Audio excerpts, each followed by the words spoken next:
সুবহানাল্লাহ। এই মজলিসটা আল্লাহ তাআলার দরবারে আলোচিত হয়ে থাকে, ফেরেশতাদের মজলিসে আলোচনা হতে থাকে। আমাকে আপনাকে আল্লাহ তাআলা তৌফিক দান করেছেন, বিদায় আসতে পেরেছি। আজকে এই জুমার দিনে যাদের উপর জুমা নামাজ ফরজ, যার উপর কর্তব্য ছিল, এমন অনেক বান্দা আছে সময়ের অভাবে বা বিভিন্ন কারণবশত বা অবহেলাবশত করতেই পারবে না। আল্লাহ তাআলা আমাকে আপনাকে তৌফিক দান করেছেন, বিদায় আসতে পেরেছি। আরেকবার বলুন আলহামদুলিল্লাহ। এজন্য আল্লাহ রাব্বুল আলামিন বলেন, ওয়া মান তাআওয়াযা আন যিকরি ফাইন্না লাহু মাঈশাতান দানকা ওয়া নাহশুরুহু ইয়াওমাল কিয়ামাতি আ'মা। আল্লাহ রাব্বুল আলামিন বলেন, যারা আমার জিকির এবং আমার স্মরণ থেকে গাফিল থাকবে, আল্লাহ রাব্বুল আলামিন কুরআন কারীমের মধ্যে বলে দিয়েছেন, কাল কঠিন কিয়ামতের ময়দানে তাদেরকে চক্ষু বিশিষ্ট করে তোলা হবে না। যারা আল্লাহর স্মরণ, আল্লাহ তাআলার স্মরণ থেকে যারা উদাসীন ছিল, গাফিল ছিল, কাল কঠিন কিয়ামতের ময়দানে আল্লাহ রাব্বুল আলামিন তাদেরকে অন্ধ করে উঠাবে। এজন্য আল্লাহ তাআলার স্মরণ লাগবে কি লাগবে না? অবশ্যই লাগবে। আমি আপনি যদি সারা জীবন ভর মাওলার নিয়ামতের শুকরিয়া আদায় করতে থাকি, আল্লাহ তাআলা কোরআনের মধ্যে নিজেই বলে দিয়েছেন, ওয়া ইন তা'উদ্দু নি'মাতাল্লাহ ওয়া ইন তা'উদ্দু নি'মাতাল্লাহি লা তুহসুহা ইন্নাল্লাহা গফুরুর রহিম।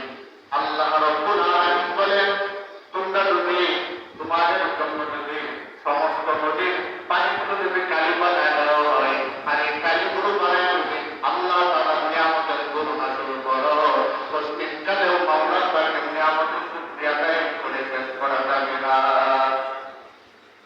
আল্লাহ রাব্বুল আলামিন আমাদেরকে কত নিয়ামত দান করেছেন, যদি চিন্তা করি, গভীরভাবে চিন্তা করতাম মুসলমান, আল্লাহ তাআলা আমাদেরকে বিনা দরখাস্তে বিনা আল্লাহ তাআলার কাছে দরখাস্ত করে আমরা কোনোদিন আন্দোলন করি নাই, মিছিল করি নাই। ও মালিক, আমাদেরকে আপনি মুসলমান বানান এবং মুসলমানের করে জন্ম দেন। কোনোদিন মিটিং মিছিল করলাম না, আন্দোলন করলাম না। আল্লাহ তাআলা বিনা দরখাস্তে বিনা তাগিদে আমাদেরকে সহজ করে মুসলমানের করে জন্ম দিয়ে শেষ করে নাই।